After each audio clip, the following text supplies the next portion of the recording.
All right, all right, all right. Hello, hello, and welcome back to another episode of Just Say Yes with Dr. V. I am so glad you are here. Today,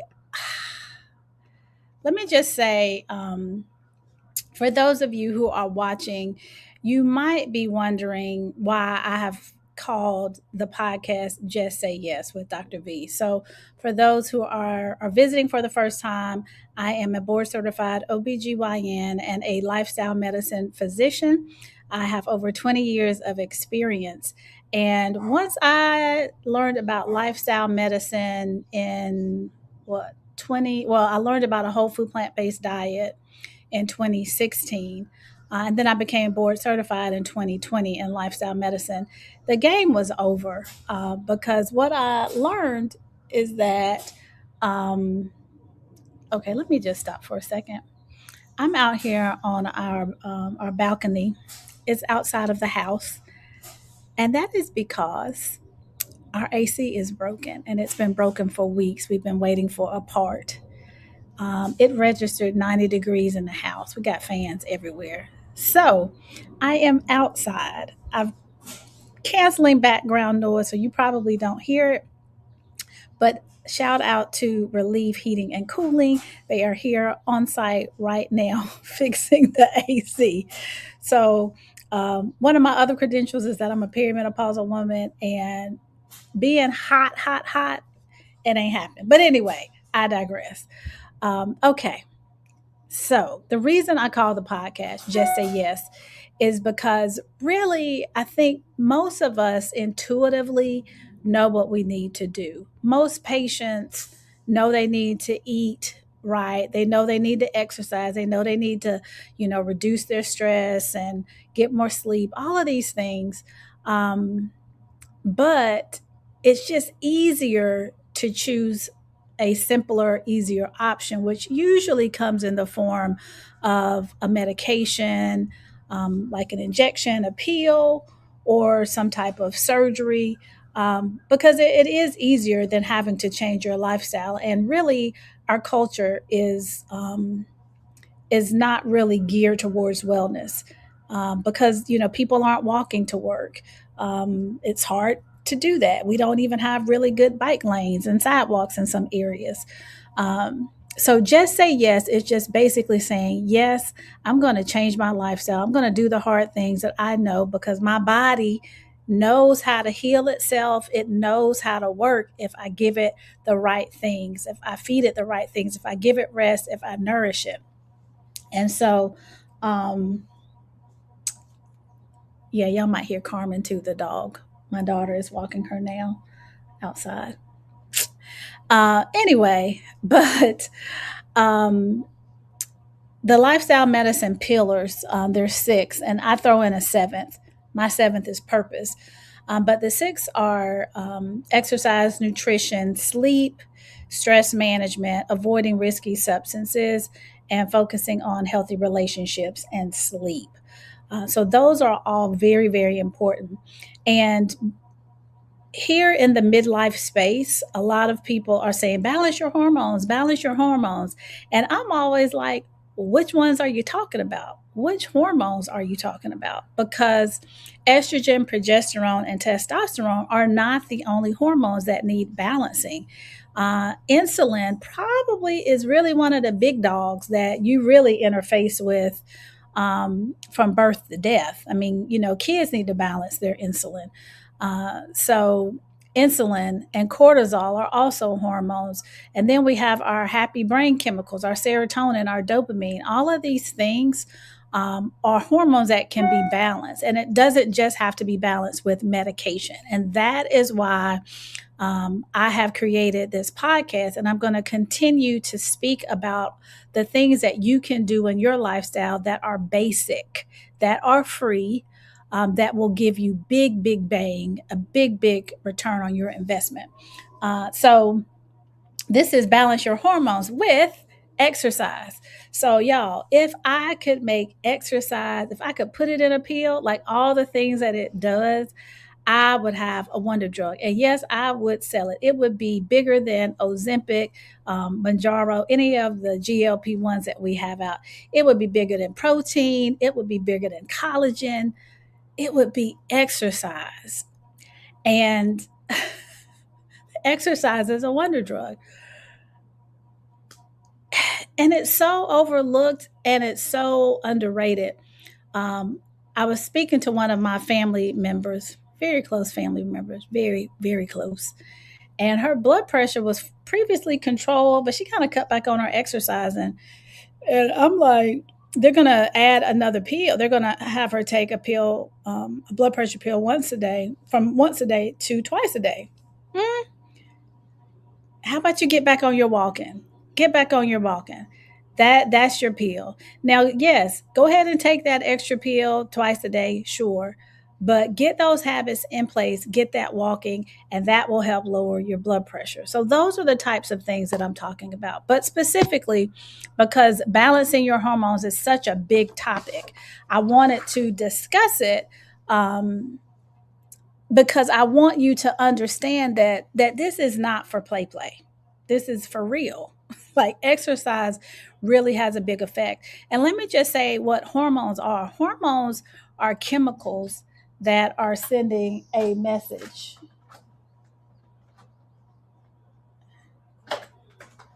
Y'all, she getting ready to bring the dog out. Oh, I'm recording my live podcast. No, because I think she'll bark. Oh, she's gonna have to be hot for 15 more minutes. Yeah, Carmen is a dog with fur and she's hot, but sorry. They think I'm out here just talking to a laptop. I'm talking to y'all. I'm talking to the people. Anyway, Lord, I forgot what I was saying. I don't know. But exercise, it's a real thing. Hormones send messages in your body, and they are responding to the signals that your body is giving it. So if you are stressed, your cortisol is shooting up. If you just ate a whole bunch of sugar, your insulin is going up.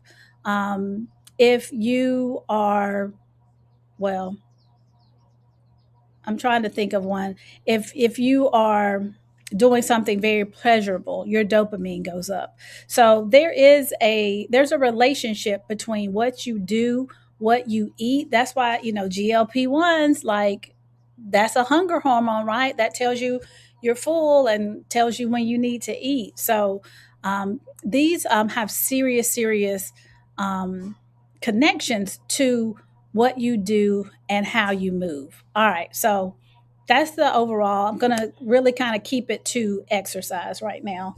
Um, so I'm going to talk to you about the key hormones that are affected by exercise.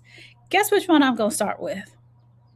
So y'all think because I'm perimenopausal and I'm, speaking to midlife women that I'm going to talk about estrogen.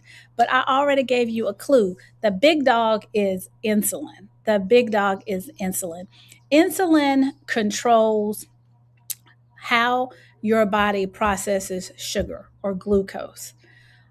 Your brain needs glucose to function. Your muscles need glucose to function. So there's a lock and a key, and insulin is the key. The lock is on your cells. When you eat something, your pancreas produces insulin. It is the key to the cell, so that the insulin locks onto the cell, and that tells the body to absorb the sugar, take it out of the bloodstream into the cells for energy. Diabetes is such a horrible condition because too much sugar in the blood is like glass. Uh, yeah, y'all, it's like glass. It's like tearing up your blood vessels. Which is why people ultimately get they have hardening of their arteries and plaques, and they have kidney issues, and it can affect circulation so that things can become necrotic. it tears up from the inside out. So we don't want a lot of blood sugar in our bloodstream. We want it inside the cells where it is used for energy. So exercise is a huge way of using your insulin. You need insulin when you are exercising. If you ever known anybody who runs or anybody who exercises before or after, they're carb loading because their body's going to need that. The muscles are going to need that sugar to keep going. And so, what exercise does is it creates an environment where your muscles are stimulated. So they want the blood sugar. And so the insulin is being used more efficiently. It's not like you're eating a Snickers bar and sitting on the couch watching Netflix and the sugar's just kind of hanging out and not being utilized. So it helps with insulin sensitivity. You have probably heard of insulin resistance, which is where, because you got so much insulin all the time, your body kind of becomes numb to it. And then that causes inflammation. It causes fat around the middle. It causes, for women in particular, it can cause menstrual irregularities, specifically polycystic ovarian syndrome. It can cause a whole array of issues. And so, being able to exercise and strength train allows your body to put the insulin to work, and it helps your blood sugar go down. And it's so effective that uh, if you start exercising and you're like type 2 diabetic, it can lower your blood sugar by zero point 0.5 or almost 1%. So if your diabetes is considered an A1C of 6.5 or above, and if you are somebody who is, diabetic, you could go down to a 6 or a 5.8 just because you're exercising. So you potentially may not need medications anymore. So that's why it's important to exercise. Um, let's see. Exercise is also going to help you from having blood sugar spikes, which when you have the high spike, you have the plummeting, which can cause you to feel bad and fatigued. So that's important. Um, all right. The next one we're going to talk about is cortisol. Cortisol, everybody is that's also a buzzword. Cortisol is known as the stress hormone, and cortisol is not bad. I promise y'all, we need cortisol. Like God wouldn't have made it if we didn't need it. There is a purpose. We need it when we wake up in the morning, so we need that to spike up, to get up. We need it if we are, running from a bear. We need it, right? But what we don't need is we don't need high cortisol levels all of the time, which is where chronic stress comes in. And so, moderate exercise, will actually reduce your circulating levels of cortisol. It will actually reduce that. Not to mention, it's going to help with your stress. And look, please don't throw in walking outside. Like, what? You're bringing your stress level down. I won't get into it, but there is something that the plants produce that they have studied that actually calms your mood and helps you feel better. So being outside is a real thing. I digress. But cortisol will actually decrease as you exercise. Now, remember, this is going to be consistent, right? Consistent exercise. And also, what we need to understand is that, all right, for my ladies who are midlife and they're realizing that they got to do something because they listened to Dr. V and they heard her when she said you got to do something. When you start exercising, you're going to have to start slow, because if you have the brain fog and you're fatigued, and we know we've got more visceral fat, so we're more inflamed. If you're feeling that way, if you start trying to do HIIT workouts back to back and start doing heavy lifting, not only are you probably going to injure yourself, but your body sees that as a stressor. Because, like, we just went from being on the couch to now we doing, what do you call them? Sprints. What do they call them? suicides. I don't know what they call them. Um, I didn't see if I had any questions. Oh, I do have some questions. How do we lower cortisol and what is consistent exercise? Ooh, ooh. All right. So thank you, Coco Domino, for asking that. And I'm so sorry I didn't see it. I was in a larger screen. So specifically exercise. So it's moderate exercise. And I'm not saying that you have to hit it real hard, because sometimes that's going to deplete you and make you more tired.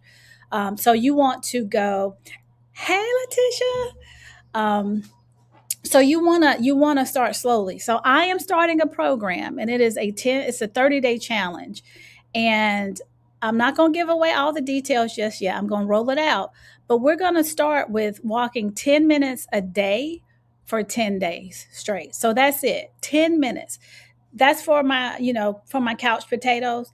But what is considered consistent is when you do it on a regular basis.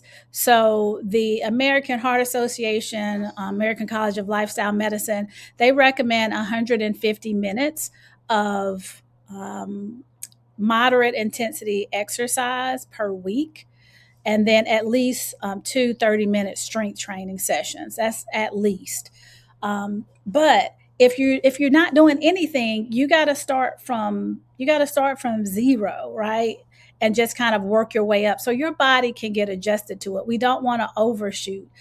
Sometimes people are working out too hard and they're feeling very fatigued and tired, and they're not seeing the results that they would like because they're really stressing their body out. Um, so I think that answers your question. And honestly, let me just say, Sherelle, that consistency is actually better than intensity. Consistency is actually better than intensity. I have said this a million times. I figured this out very early in my career, and I wasn't perimenopausal when I started obstetrics and gynecology as a specialty. But all of the women who walked every day, they might walk a mile, they might walk 3 miles. They were all breezing through perimenopause. I get warm a little bit, but because exercise, it helps to regulate your thermostat, it helps to regulate your mood, it helps with the insulin, so you don't have the brain fog. Like, it helps with so many things. So again, we're focusing on exercise for balancing our hormones. I can't say enough about that. Okay. All right. Here we come to the estrogen. Okay. So let me just share with you a term that you may or may not be familiar with. It's called estrogen dominance.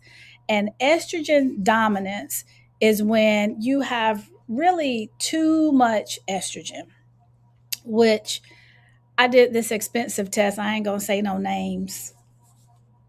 I mean, I had patients who were bringing in this test, and they had paid $800 for this test. My BMI is like 30, so I'm in the obese category, but I'm working on it. Um, but they basically already told me I was perimenopause. I mean, they told me that I was perimenopausal and estrogen dominant. Why am I estrogen dominant? Because my hormones, once they are circulated in my bloodstream and they get into my fat cells, there is an enzyme that will turn those hormones into estrogen. So you have an imbalance. And when we have extra estrogen, we have heavier periods. We can have increase in our fibroids, or increase in the growth of fibroids. You can be at risk for hormonal cancers. Breast cancer is a hormone dependent cancer. Endometrial cancer is a hormone. They like estrogen. It feeds the cancer. And so when you are not when you're well over your ideal body weight, and maybe we can do an episode on that, because ideal is subjective, right? But when you do have too much body fat, it's called aromatase. You are aromatizing your hormones, and you're making more estrogen and throwing everything out of balance.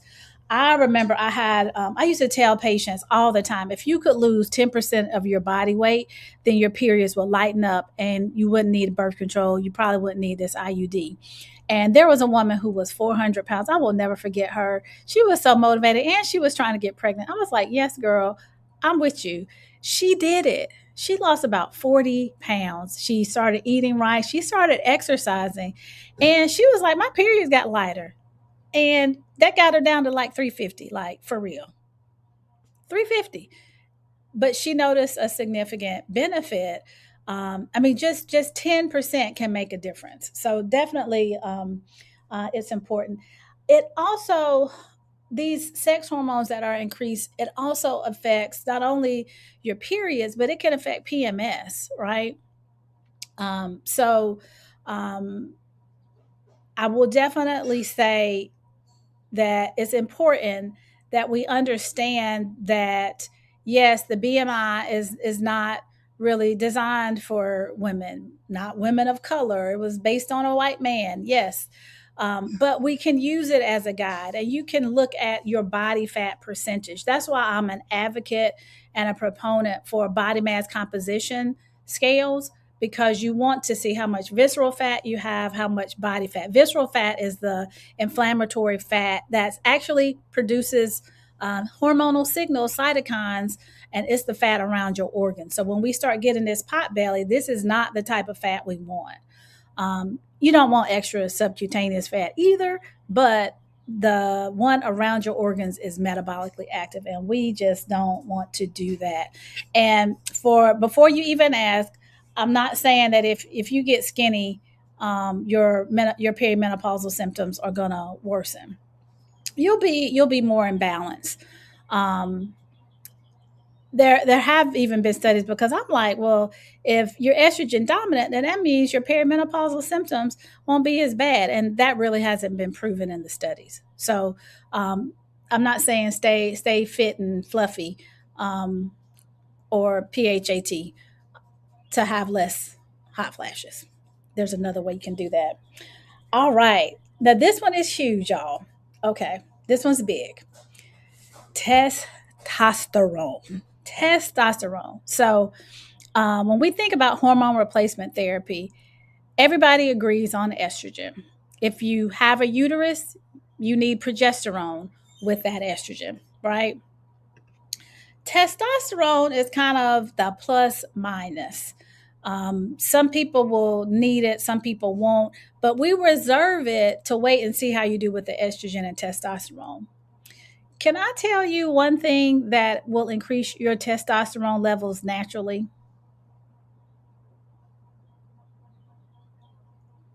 Wait, let me see. Let me go back to the other screen. I don't see anybody answering the question. Okay, so I won't keep you waiting. Testosterone gets higher when you do strength training and when you exercise. That testosterone, you start building those muscles, because what are people taking when they're taking anabolic steroids? They are taking they are taking testosterone, and that builds their muscles. So you start lifting iron, um, your muscles are going to get bigger, and you will naturally improve your testosterone level. So let me just say, y'all, I don't know why my thing ain't on mute. Hold on. Um, So when we talk about in perimenopause, or anybody with decreased sex drive, there are multiple reasons why you may not feel or want to have sex. But let me just say, and it's real, ask me how I know.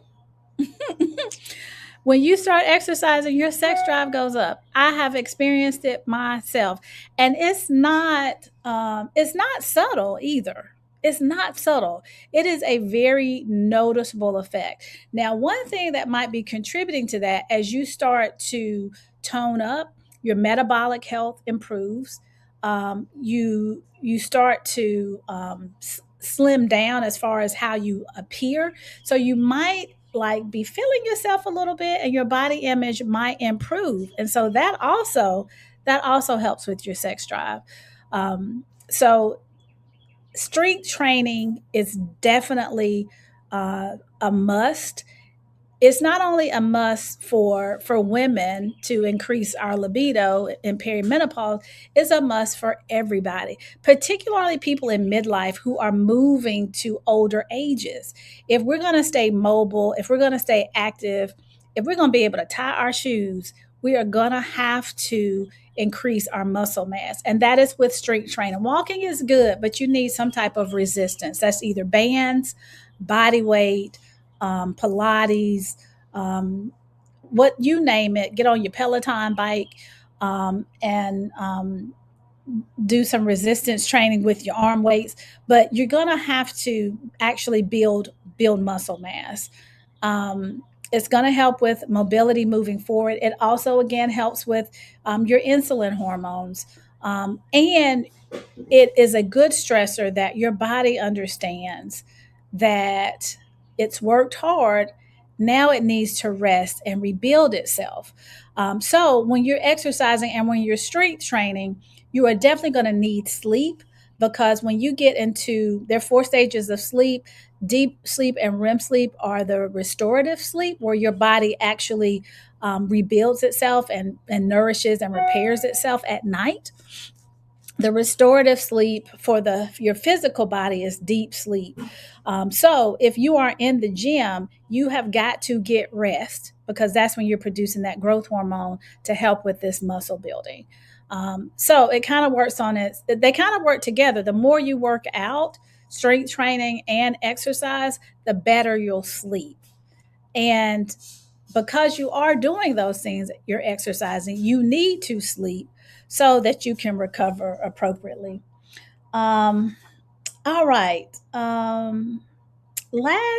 Last hormone we're going to talk about, and I was like, serotonin, that's a neurotransmitter, but in the gut it acts as a hormone because it does signal certain things. But your endorphins, your dopamine, your serotonin, y'all, for as long as I can remember, the studies have clearly shown that if you have mild anxiety and mild depression, okay, now talk with your doctor. I'm not telling you stop taking your medicines, but exercise, consistent exercise, moderate intensity for a significant amount of time. I think the studies were either 45 to 60 minutes at a time.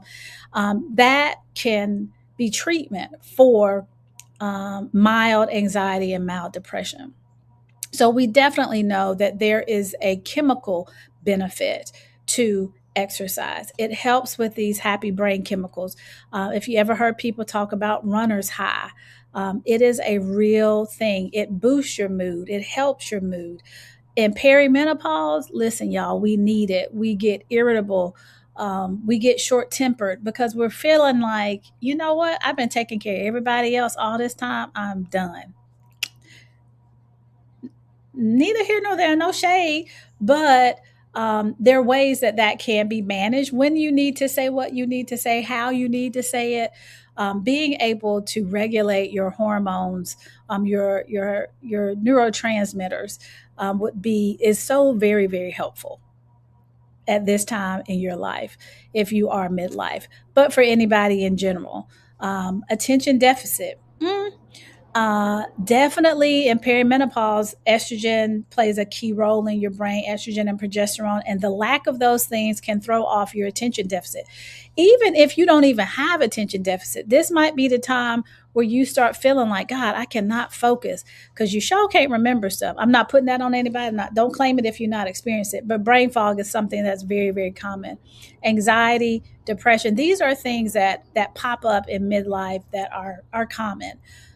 So definitely need to make sure that you are exercising to balance this out. Um, all right. So we talked about exercise. We talked about resistance training, mind body practices, where you are looking at calming your nervous system, like Pilates or yoga, where you're having to focus on breathing and movement, and you're going slow. That also is going to help to reduce your cortisol levels. So the key takeaways that I want you to have from from this episode are: A, that exercise is a wonder drug. Exercise is a wonder drug. And if you are new to it, you need to start slow. Don't go hit it hard right out the box because you're going to wear yourself out. And we don't want you to get injured. And what else I want you to know? I want you to know that it is effective. It is effective. We know that if you watch what you eat and you exercise, you can reverse diabetes, particularly within the first 8 years of diagnosis. We know these things. We know you can lower your blood pressure. So these are definitely, this is a real thing. It's not for play. It's for real. It's for real. We have studies to show it. And you will be so much happier. Your body will look better. You'll feel better. Your sex drive will go up. You'll start losing that belly. But I think more what it does most importantly is when it's consistent, it makes you feel strong and it makes you sleep better. Sleep is like a hot commodity too. That's like number one on the lifestyle pillars. So, okay. So let's see. I wanted to keep this to for 20 minutes. So I've gone over quite a bit. Let me see if I have any other questions. So I don't have any other questions right now. Um, the last thing I do want to share with you is just remember that you have control over your body. You don't have to outsource it to medications or restrictive diets or surgeries or procedures. You have control, and it's really as simple as starting to walk. So got a few things coming up. Well, I don't have a name for this challenge. I wanted to call it like Let's Move Sis or something. It's going to be for midlife women, but it's for 30 days. We'll meet weekly. Thank you. Thank you. Thank you. Good stuff. Super informative. Thank you, Nakai. Thank you, Letitia. Thank you so much for watching. So yeah, y'all stay posted at all as always. Hold up. Let me go. Look, y'all, I'm tech savvy. Watch this. Watch this. You can go to the website. You can to get on our newsletter, to get all of the information that about events and new offerings. Just sign up to stay connected. We will have the movement challenge. It'll start June 28th. June 28th. And so you'll be hearing more about that. But also just subscribe to the YouTube channel. I'm also on Instagram and Facebook. And I want to hear what you want to talk about. So I'm gonna get through these lifestyle pillars because that's the foundation of what we do. But definitely, we'll be hitting some of the information that is so necessary at this moment because you have the power, you have control. You just have to say yes. All right. So thank you so much for watching. I'm here for you. If I can do anything, you go to ouywellcare.com, wewellcare.com, and sign up for a session and we can talk more. I will see you guys next Tuesday. Take care.